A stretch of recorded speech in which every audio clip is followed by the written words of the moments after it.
बोलिए प्रेम से श्री गुरुदेव महाराज की। तो वो परमाणु के अंदर भी संचालन है, वाइब्रेशन है, गति है।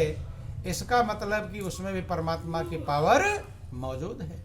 कण कण में, जर्रे जर्रे में परमात्मा की शक्ति मौजूद है। इसीलिए भगवान शंकर कहते हैं, अब भगवान शंकर की पूजा तो करते हैं लोग, भगवान शंकर की पूजा तो करते हैं, लेकिन भगवान शंकर बता रहे भगवान कहाँ पर है, वही बता रहे भगवान कहाँ हैं। वे कहते हरि व्यापक सर्वत्र समाना, भगवान सब जगह पर समान रूप से व्याप्त हैं। और प्रेम ते प्रकट हो ही मैं जाना, वो प्रेम से प्रकट होते हैं। कैसे प्रकट होते हैं? प्रेम से। ऐसा मैंने जाना है, ऐसा मैंने अनुभव किया है। ऐसा नहीं कि यहाँ ज़्यादा है यहाँ कम है। और कैसे प्रकट होते हैं? प्रेम से। क्योंकि प्रकट होने में कीमत है, अगर गुप्त रूप से सब जगह पर है उसकी कीमत नहीं। कैसे कीमत नहीं है? जैसे आप लोग सुनते हैं, जानते हैं कि पत्थर में अग्नि होती है, पत्थर में आग होती है कि नहीं आती है? लेकिन अब वही, अब ठंड का समय है, अब इस समय पत्थर के चबूतरे पर बैठ जाओ तो ठंड लगेगा, गर्मी लगेगी? जबकि आग है, उसमें आग है कि नहीं?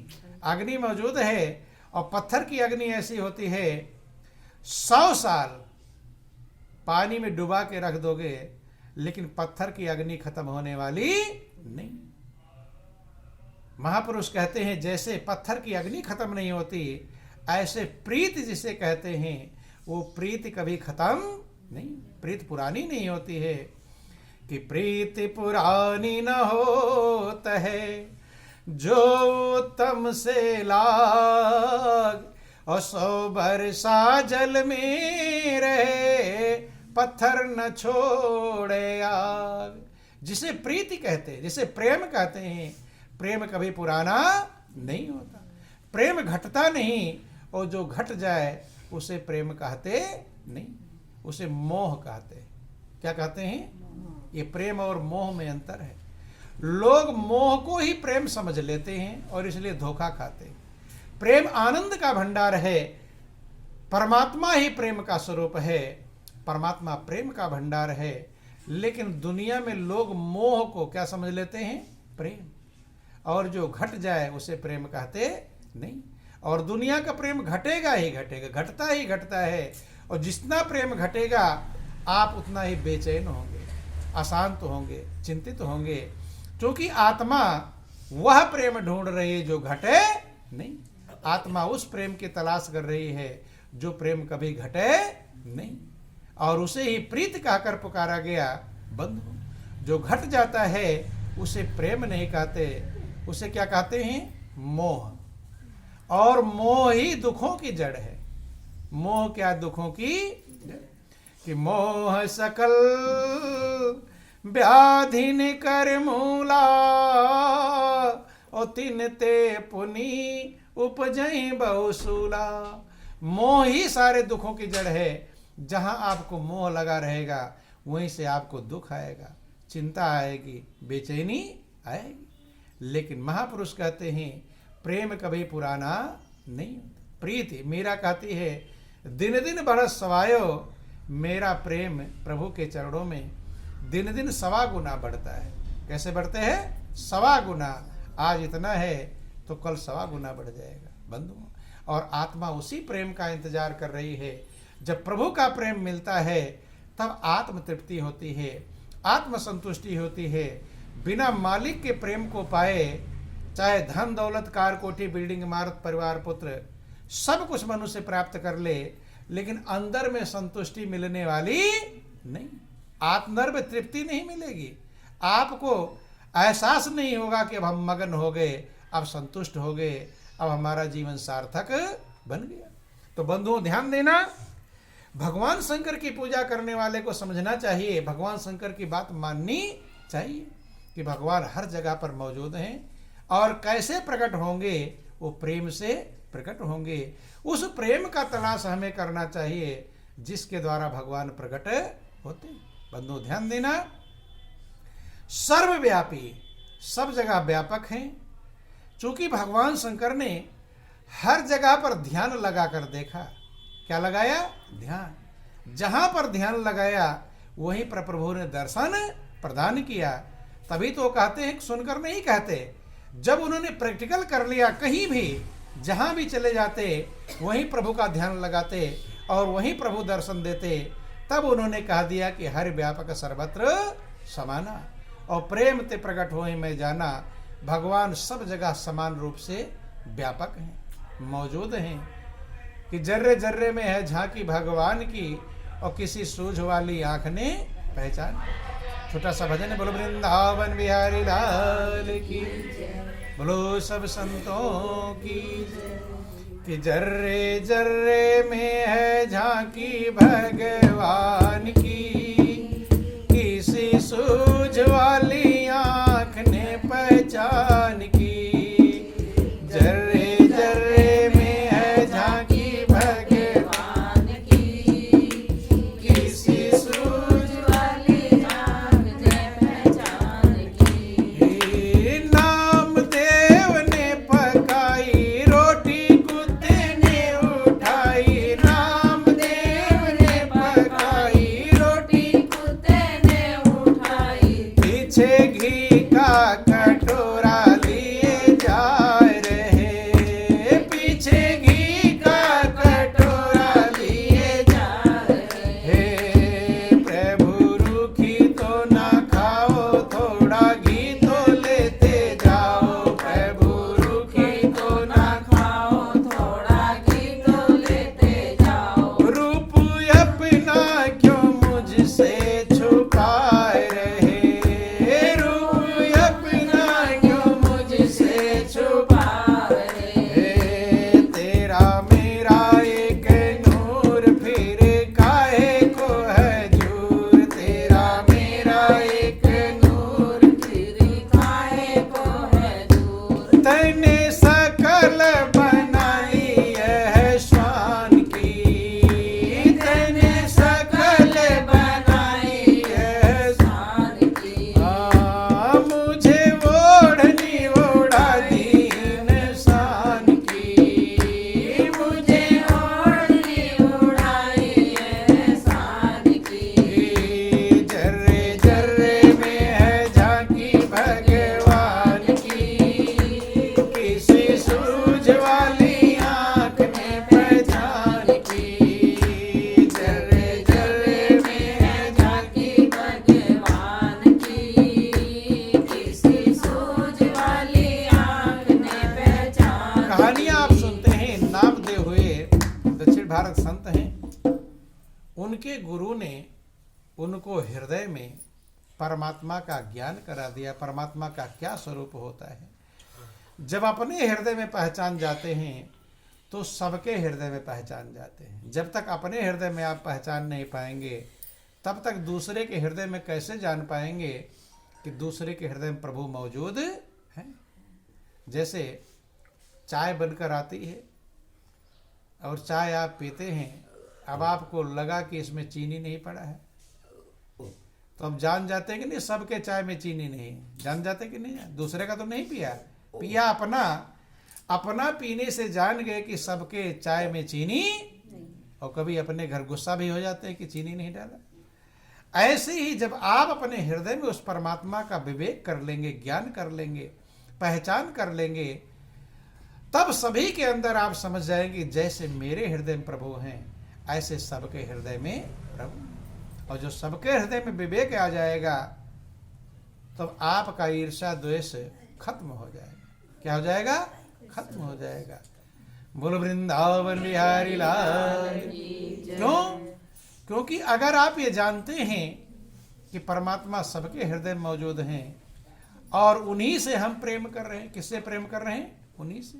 अगर किसी के दिल को दुखाएंगे तो किसको दुखाएंगे? प्रभु को ही दुखाएंगे। इसलिए महापुरुषों ने कहा, भगवान कृष्ण कहते ब्राह्मण गैया स्वान में देखे मेरा रूप। कहते हे अर्जुन, ब्राह्मण में, गाय में, कुत्ते में, चांडाल में, सब में मेरे रूप को ही देखना चाहिए। ये सिद्धांत समझाया गया कि किसी के दिल को दुखाना नहीं चाहिए। ये सिद्धांत है। इसलिए बोलो वृंदावन बिहारी लाल की जय। बोलो सब संतों की जय। तो नामदेव रोटी बनाया, आटा चावल दाल पहले लेकर चलते थे, पानी नदी किनारे, सोचे पानी ले आओ भोजन करो, कुत्ता आया सारी रोटी को लेकर भाग गया। नामदेव को पहचानने में देर नहीं, पीछे घी का कटोरा लेकर दौड़ रहे। बंधु ध्यान दें, मीरा के पास नाग के रूप में आए, मीरा को पहचानने में देर नहीं, चूंकि अपने अंतर में पहचाना था कि नीगा मीरा की निराली पी के जहर की प्याली, नीगा मीरा की निराली पी के जहर की प्याली, ऐसा गिरिधर बसाया हर श्वास में, ऐसा गिरिधर बसाया हर श्वास में, आया जब काला नाग बोली धन्य मेरे भाग, आया जब काला नाग बोली धन्य मेरे भाग, प्रभु आए काले सांप के लिबास में, प्रभु आए काले सांप के लिबास में, आओ आओ बलिहार काले कृष्ण मुरारी, आओ आओ बलिहार काले कृष्ण मुरारी, बड़ी करुणा है करुणा निधान की, बड़ी करुणा है करुणा निधान की, धन्य भागी हूँ मैं आपके एहसान की, धन्य भागी हूँ मैं आपके एहसान की, जर्रे जर्रे में है झांकी भगवान की, किसी सूझ वाली आँख ने पहचान की। मीरा सांप के रूप में परमात्मा को पहचानने में देर नहीं। गुरु संत रैदास थे जिन्होंने सर्वव्यापक हृदय में स्थित परमात्मा का ज्ञान करा दिया था। तो उपनिषदों में वर्णन आया कि एको देवो सर्वभूतेषु गूढ़ा सर्वव्यापी सर्वभूतांतरात्मा, सब प्राणियों की वही अंतरात्मा है, वही सबकी आत्मा के रूप में स्थित है। ये गीतम भगवान कृष्ण कहते हैं, अर्जुन आत्मा जो सब प्राणियों की जो आत्मा है वो परमात्मा का ही स्वरूप है, और वही एक है। वही क्या है? एक है। जो आत्मा हमारे अंदर वही आपके अंदर, वही राम की, वही कृष्ण के, वही शंकर, वही देवी, सबकी आत्मा का स्वरूप एक है। जैसे लाइट आती है पंखे में, कूलर में, फ्रिज में, सब में काम अलग अलग करती है लेकिन लाइट एक ही रहती है। ऐसे परमात्मा एक शक्ति है जो सब प्राणियों, सर्वभूत अंतरात्मा, सब प्राणियों की अंतरात्मा के रूप में स्थित है। कर्माध्यक्ष, वो सबका कर्म का अध्यक्ष है। अध्यक्ष का मतलब निगरानी रखने वाला। अध्यक्ष का मतलब क्या होता है? निगरानी। सबके कर्मों का अध्यक्ष है, सबके कर्मों की निगरानी रखता है, और जैसा जो कर्म करता है वैसा फल प्रदान करता है। अध्यक्ष होता है, किसी ने सही किया तो उसको इनाम देता है, और किसी ने उल्टा किया तो उसे दंड भी देता है। तो परमात्मा सबके कर्माध्यक्ष, सबके कर्म का अध्यक्ष है। जैसा जो करता, महापुरुष कहते हैं कि राम झरोखे बैठ के सबका मुजरा ले, और जैसी जाकी चाकरी तैसो ही फल दे। परमात्मा झरोखे में बैठे हैं। किसमें बैठे हैं? झरोखे का मतलब होता है झरोखे वाला सबको देख लेगा, लेकिन लोग झरोखे वाले को देख, खिड़की समझ लो, पहले खिड़कियां नहीं, छोटे छोटे झरोखे लगाए जाते थे, तो बहुएं उस झरोखे में से बारात जा रही नीचे तो उसमें झांक कर देख लेती थी। लेकिन अब लोग अंदर में बहू बैठी हुई तो उसे देख, तो राम झरोखे बैठ के, परमात्मा झरोखे के अंदर बैठा हुआ है। झरोखे का मतलब वो सबको देखता है, लेकिन उसे लोग देखते नहीं। सबका मुजरा ले और सबका हिसाब रखता है। जैसी जाकी चाकरी ताको तैसा दे। अब आप देखते हैं कि एक ही घर में एक पैरालाइज हो जाता है, एक सही रहता है। दो भाई होते हैं, दोनों के कर्म अलग अलग होते हैं। बंधु, ये अलगाव आप देखते हैं, चूंकि कर्म प्रधान विश्व रच राखा, जो जस करे सो तस फल चाका। तो कहते कर्माध्यक्षा सर्वभूताधिवासा है, सब प्राणियों का वास स्थान है। क्या है वास? अर्थात सब प्राणी उसी में स्थित है। किसमें स्थित है? परमात्मा में स्थित है। हम सब लोग उसी में स्थित हैं, उससे अलग कुछ भी नहीं, क्योंकि वो सिर्फ सारा ब्रह्मांड अनंत ब्रह्मांड है। वैज्ञानिक भी इस बात को कहते हैं कि अनंत ब्रह्मांड है, कई ब्रह्मांड है, लेकिन ये सारे ब्रह्मांड सब कुछ एक परमात्मा में ही स्थित है। उसी में से उत्पन्न होते हैं और उसी में लीन हो जाते हैं। बंधु, सर्वभूताधिवासा साक्षी, साक्षी का मतलब गवाह है। क्या है? गवाह। सबका साक्षी है, सबकी निगरानी रखता है और सबके कर्म का फल प्रदान करता है। चेता, केवलो निर्गुणस, कहते हैं कि वो साक्षी है और वही चेत है। आपके अंदर चेतन सत्ता है, उसी के हटते ही आप बैठ भी नहीं पाएंगे, न देख पाएंगे, न सुन पाएंगे, न बोल पाएंगे, जो आपकी अंतरात्मा है। और निराकार निर्गुण रूप से सब में व्याप्त है। तो इसलिए महापुरुष कहते हैं, उस एक में मन को लगा करके संसार के सब काम करते रहना चाहिए। महापुरुषों ने कहा एक को सुमिरो। कितने को सुमिरो? एक को। कि एको सुमिरो नानका, जल थल रहा समाय, दूजा काहे सुमिरिये, जन्मे ते मर जाए। एक को सुमिरो, जो जल में, थल में, कण कण में, जर्रे जर्रे में, हर जगह समाया हुआ है और वही आपके हृदय में भी मौजूद है। जल थल रहा समय, गुरु नानक जो सिखों के सबसे पहले गुरु हुए, चूंकि जिन्होंने समझा सबने एक जाना। कितना जाना? एक। चूंकि दो हो जाएंगे तो झंझट हो जाएगी। हो जाएगी नहीं हो जाएगी? दो परमात्मा हो जाए तो एक कहेगा पानी भरसा होगा, एक कहेगा नहीं, झंझट होगा कि नहीं? जैसे आप एक रास्ते से जाते हैं, एक ही रास्ता जा रहा है, फिर आपको कोई दिक्कत नहीं, और आगे दो रास्ता कट जाए तो दिक्कत हो जाएगा, झंझट हो जाएगी, इधर जाऊं कि इधर जाऊं। इसलिए परमात्मा एक है। उसी एक में महापुरुषों ने अपने मन को लगाया। सबने अपनी अंतरात्मा स्वरूप जो परमात्मा स्थित है, उसी में सबने अपने मन को लगाया। भगवान कृष्ण भी, भागवत में कभी आप लोग पढ़ लेना, वर्णन आया कि भगवान श्री कृष्ण प्रतिदिन ब्रह्म मुहूर्त में उठ जाते थे और अपने आत्म स्वरूप का ध्यान करते थे। किसका ध्यान करते थे? आत्म स्वरूप, आत्मा का जो स्वरूप है। तो आत्मा का क्या स्वरूप है? कहते हैं कि जैसे नेत्र इंद्रिय चंद्रमा सूर्य आदि के द्वारा प्रकाशित होती है, अर्थात आंख से आप कुछ देख पाएंगे जब उजाला होगा। अगर कोई दूसरी चीज प्रकाश ना हो तो आप आंख रहते हुए भी कुछ देख नहीं सकती।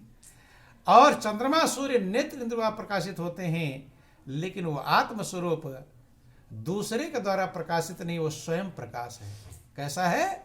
अब सूर्य को आप देखेंगे, चंद्रमा को देखेंगे, तारों को देखेंगे, सारे संसार को देखेंगे, आपके पास आंख होगी तभी तो, और आंख नहीं रहेगी तो देख नहीं पाएंगे। लेकिन परमात्मा को देखने के लिए इन आंखों की जरूरत नहीं, क्योंकि वो स्वयं प्रकाश है। उसके लिए इन आंखों की आवश्यकता नहीं। ध्यान देना। बोलिए प्रेम से गुरुदेव महाराज। जो परमात्मा है, भगवान कृष्ण कहते हे अर्जुन, जो तू देख रहा है तो मेरा अविनाशी स्वरूप नहीं है। ये तो आज है, कल नहीं रहेगा। 5 तत्व और 3 गुणों से शरीर बना होता है, तत्व तत्व में लीन हो जाते हैं, लेकिन जो इसमें आत्मा है वो अविनाशी है। कैसी है? अविनाशी। तो इस उसी में अपने मन को लगाना चाहिए। जब अविनाशी में आप अपने मन को लगाएंगे तो वो कभी छूटने वाला नहीं, उसका कभी नाश नहीं होता। कि नैनम छिदंत शस्त्राणि न चैनम धात पाव का, न क्लेदंत अपो न शोषित मारता।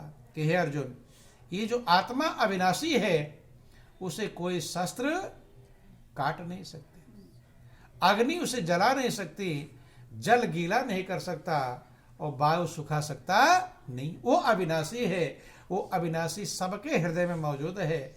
इसलिए सबने कहा कि परमात्मा हृदय में ही मौजूद है और उसी में अपने मन को लगा करके, लेकिन लास्ट में तभी मन आपका लगेगा जब अभी से लगाते रहेंगे। अभी से नहीं लगाएंगे तो लास्ट में मन लगने वाला नहीं। अब जिसने किस जिंदगी भर में साइकिल ना चलाया हो, अब दे 2 किलो चलाओ, चला लेगा। लेकिन जिसने चलाया हो वो हैंडल छोड़कर भीड़ में चलाता है, अभ्यास किया है। अभी से जब आप उस एक प्रभु में जो घट घट व्यापक है, कण कण में व्यापक है, आपके हृदय में स्थित है, उसमें अपने मन को लगाते रहेंगे, लगाते रहेंगे, लगाते रहेंगे, तब जब दुनिया का सब कुछ छूटने वाला होगा, धन छूटेगा, दौलत छूटेगा, कार कोठी बिल्डिंग इमारत छूटेगी, परिवार पुत्र छूटेंगे, बेटा बेटी छूटेंगे, आपके सब परिवार वाले घेरे रहेंगे, लेकिन मृत्यु के समय आपकी मदद करने वाला कोई भी नहीं। आप समझ जाओगे कि अब मेरा कोई भी नहीं। समझ आए कि नहीं समझ आए? अभी भले ना समझ पावे, चूंकि एक दिन हम अकेले आते हैं और जाते समय अकेले जाना पड़ता है। वो यात्रा आपको खुद तय करनी पड़ेगी, वहाँ किसी की मदद नहीं। मदद ये है कि अभी से आप अपने मन को प्रभु में लगाते रहो, जो एक है आपके हृदय में स्थित है। और एक को जानने के लिए बिना गुरु के उसका ज्ञान संभव नहीं है, तो आपके हृदय में ही। लेकिन बिना गुरु के, जैसे आपको उर्दू पढ़ना हो तो अपने आप पढ़ लेंगे या उसके टीचर के पास जाएंगे? बिना उर्दू के टीचर के पास गए पढ़ सकते नहीं। ऐसे ही आपके हृदय में है। महापुरुष कहते हैं कि सब घट मेरो साया और सोनी सेज न कोय, और बलिहारी वा घट की जा घट पर घट होय। मेरा साइया, मेरा प्रीतम सबके हृदय में मौजूद है, लेकिन बलिहारी उस घट की है जिस घट में वो प्रकट हो जाए। और प्रकट कब होगा? जब गुरु से प्रकट करने की युक्ति हम जानेंगे, सीखेंगे। जैसे दूध में घी है, दूध में घी होता कि नहीं सबको पता है, लेकिन सोचे कि घी है, इसमें तो एक रुई की बत्ती बनाकर इसी में लाओ लगा दो, जलता रहेगा? जल जाएगा? नहीं। घी है, गुप्त रूप से है, गुप्त रूप से रहने पर कार्य नहीं करेगा। जब दूध की घी को निकालेंगे, घी निकलेगा, अब उसमें बत्ती जलाएंगे तब जलेगा। और सीधे दूध में बत्ती लगा देंगे तो घी है तो, लेकिन काम नहीं करेगा। ऐसे आपके हृदय में प्रभु हैं, लेकिन गुरु की उपदेश समागम से जिसने अपने घट भीतर में ब्रह्मानंद स्वरूप को जान लिया, तिन साधन योग किया ना किया। जब आप अपने हृदय में उस परमात्मा स्वरूप को जान लेंगे, तभी रोज उसमें मन लगा पाएंगे, नहीं तो भटकते रहेंगे। आज इधर पूजा चलेंगे, कल उधर, परसों उधर। के भरमत फिरे भरम नहीं छूटे, भरम अंधेरा होई, और जब लग चकमक लागे नहीं, अग्नि प्रकट कैसे होई, और सतगुरु के बिना राह न पावे कोई। उस एक को तब तक नहीं जान पाएंगे, है तो आपके हृदय में है, लेकिन उसके विशेषज्ञ के बिना कोई जान सकता नहीं। इसलिए भगवान कृष्ण अर्जुन के सामने थे, लेकिन अर्जुन से भी कहते, अर्जुन उस मेरे स्वरूप को जानने के लिए, जो अविनाशी स्वरूप है, उसके स्वरूप को जानने के लिए तू तत्वदर्शी महापुरुष की शरण में जा, प्रेम पूर्वक दंडोत प्रणाम कर, विनम्र भाव से उनकी सेवा कर। जब तेरी सेवा से प्रसन्न हो जाए तो हाथ जोड़कर और कपट छोड़कर जब पूछेगा, तत्व ज्ञान को जानने वाले तत्वदर्शी महापुरुष तत्व का ज्ञान उपदेश करेंगे, जिससे अपने हृदय में मेरे उस वास्तविक स्वरूप को तू जान पाएगा और उसी में मन लगाकर अपनी मंजिल मिलेगी। तो जीवन बहुत कीमती है, अनमोल है। एक दिन ऐसा आएगा जब हमें कुछ सुझाई नहीं पड़ेगा, कोई सहारा नहीं दिखाई पड़ेगा, वो मंजिल अकेले तय करनी होगी। इसलिए अभी से उस परमात्मा में अपने मन को लगाने का प्रयास करते, दुनिया के सब काम करते रहे, खाना पीना कमाना सोना, बाल बच्चों का पालन पोषण करना, लेकिन एक काम जो विशेष है, प्रभु में मन लगाना। ये लगाते रहे कब आ जाए समय, ना जाने की उड़ चलने की आ जाती कब बेला है, जाने का बेला कब आ जाए कुछ भरोसा नहीं। तो जीवन बहुत कीमती है, अनमोल है, सृष्टि का सिरताज है, लेकिन ये पानी का बुलबुला है, कब फूट जाए कुछ भरोसा नहीं। इसलिए कहते हैं कि जो करना है जल्द कर क्यों बैठा है मौन, और पल में परलय होएगी कल की जाने कौन। काल करे सो आज कर, आज करे सो अब, और पल में परलय होएगी बहुर करोगे कब। परमात्मा के सहारे को पकड़ लें, अभी से उस सहारे को मजबूत कर लें, तभी तो लास्ट में पकड़ में आएगा। और अभी से पकड़ नहीं पाएंगे तो लास्ट में दुख का भंडार रहता, फिर पकड़ में आने वाला नहीं। यही जीवन का सार है, यही जीवन का लक्ष्य है। इन्हीं चंद शब्दों के साथ बोलिए प्रेम से शिष्ट गुरुदेव